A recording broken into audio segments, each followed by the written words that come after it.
Untuk mendukung tutorial komputer, kalian bisa mengklik subscribe. Halo, selamat datang di tutorial komputer. Tutorial kali ini mengenai Microsoft Word alignment object atau meluruskan objek. Kalian bisa menemukan alignment untuk objek di grup arrange alignment. Ketika kalian mengkliknya, kalian akan menemukan berbagai macam alignment untuk objek. Sekarang kita klik alignment left.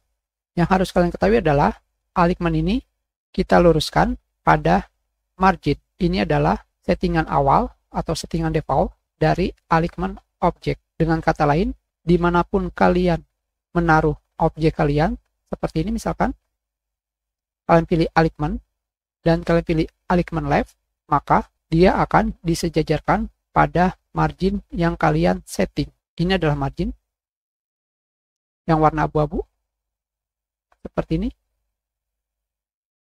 Jadi berbeda dengan alignment pada teks.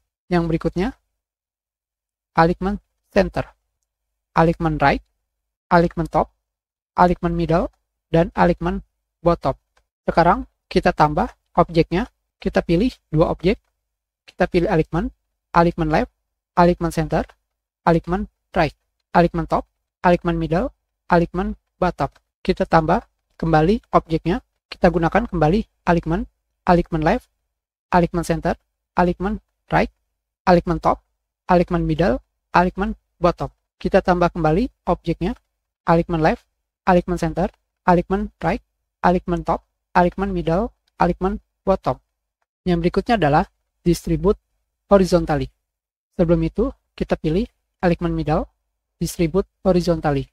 Mendistribusikan atau menyebarkan secara horizontal dari kiri ke kanan. Kita klik distribute vertically, digunakan untuk mendistribusikan atau menyebarkan secara vertikal dari atas ke bawah. Kita klik. Selebihnya kalian bisa mencobanya sendiri dalam menggunakan alignment object. Kita sudahi, terima kasih.